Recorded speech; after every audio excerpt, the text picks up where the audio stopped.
Thoabala, even though I'm mainly known by my middle name Melvin, and I'm a software engineer at Ts'epo, which is an online fashion company.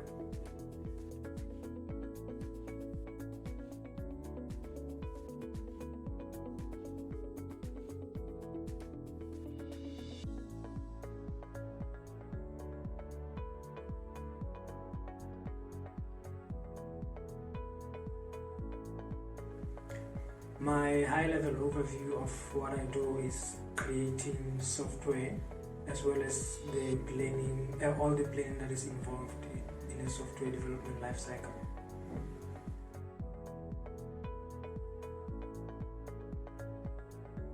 My days usually start with me opening any tech blog, and then reading about current technologies and what other companies are doing with these technologies and what technologies we can adopt.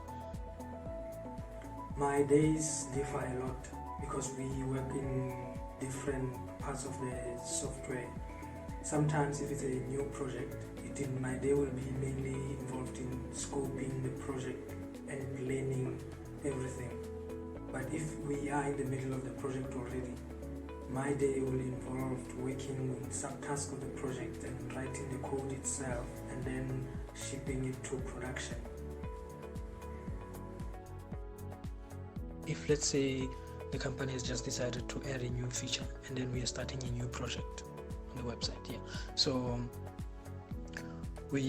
my day will start with a meeting. It's a planning session where I meet with different stakeholders, usually product managers, and then we do a high-level planning of the project where we break it into just tasks in terms of like, okay, this is the project, what do we need to do first, what can go second.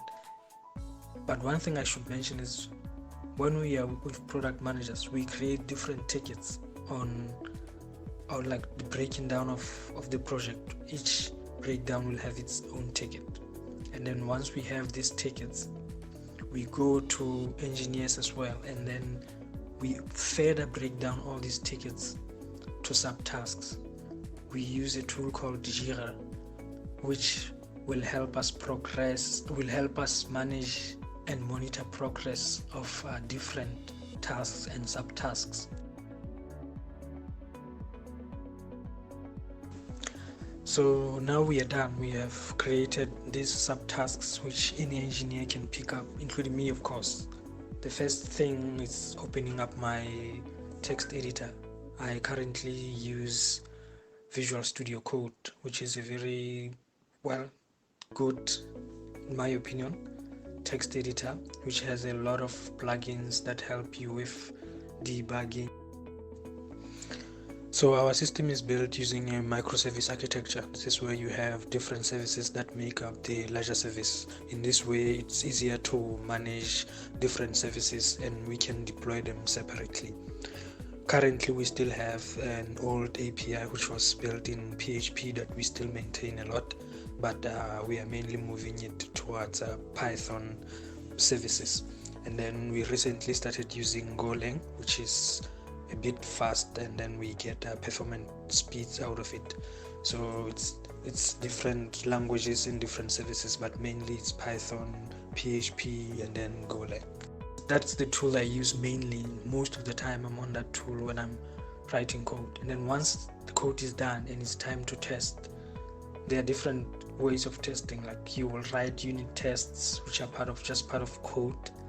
And then I also have other tools that I use to test APIs. If say I wrote something in an API, then I need to test. So we have different API testing tools. I currently use one called Insomnia. I know there's Postman, there's Po as well, which are pretty good as well. Then you also use that to. I also use this to test my work. Once I'm happy with my tests and my changes, so we have this other tool called Git. It's a version control system. So once I'm happy with my tests, I will have to create something called a PR, which is a pull request. This is where other engineers review your changes. this process can take a very long time, because you can change something and then another engineer sees a potential bug somewhere and immediately will alert you and ask you to change it. And sometimes you even suggest how someone can change something, and then we keep on this process until everyone is happy with the PR. So how we work is our pull requests have to be at least approved by 2 people, and then one of these people has to be a very senior member of the team. Once everything is done, now you are ready to deploy. It's go time. So we have other tools. We have New Relic, which monitors our error rates. So before you deploy, you have to make sure that you have New Relic open, so that you have it before you deploy and then after you deploy. If after you deploy we see error rates going up, we immediately try to find what is causing the issues. So this is where another tool comes in called Sentry. It has all the errors and the stack on where the error occurred and what the data was when that error occurred.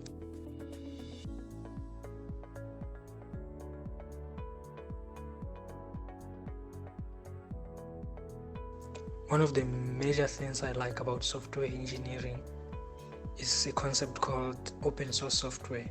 So in open source software, it's where developers around the world just contribute on one particular software that anyone can use for almost anything they want. They can redistribute it for free. So in your day, you take a couple of hours, you work on creating different features on this particular software, and then it can be used by anyone around the world. One thing I like about that is the feeling that knowing that you worked on something and it might change someone's life in a better way most of the time, who is halfway across the world that you will probably never even meet. In software engineering or in technology in general, everything is almost changing. It's like you're always chasing a moving target. So that means you have to keep up with everything, which means you have to do constant learning every day. That's one of the best things about my job. In the last few months, I've worked in technologies that I've never even thought they existed. But the fact that you keep learning these things every day makes me wake up every morning and love what I do every day.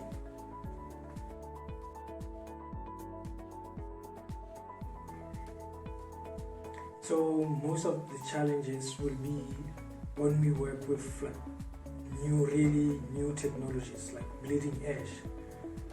The main challenge with those is you don't find as much documentation online because you are newly using it. But on the other hand, you want to use it because of the benefits that it brings. So it's always trying to find the balance between when to use a newly created software and how fast can you work on it, as compared to working with something that has already existed, that has a lot of documentation online, but on the other hand, you are staying in the 70s by using it.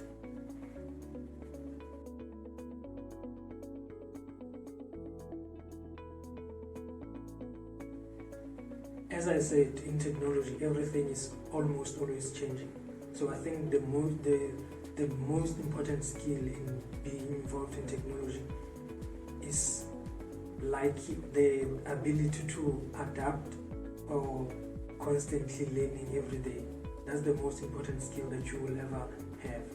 As in terms of qualifications, for software engineering itself, you may not necessarily need a degree, because you can just start maybe on a boot camp and then learn to code, and as you grow you will end up being a software engineer. But for me personally, since I had to come to work here in South Africa, I kind of needed my university degree because I had to apply for a critical skills visa, which when you apply for it you have to supply your university degree. But in terms of in terms of software engineering itself, a degree is not necessarily required, but it is important depending on given what you learn at the university, and it gives you the edge in terms of how to solve problems and how to look into different problems.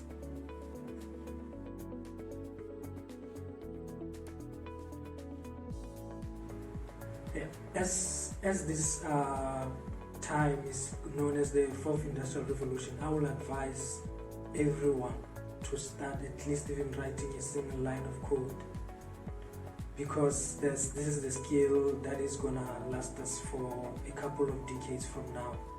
So you need to start working towards not necessarily just software engineering. There are a couple of fields. There are DevOps engineers. There are now some things called AI Ops, which is artificial intelligence operations.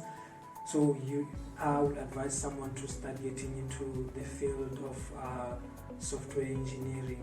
It's something that is going to be here for a couple of decades to come.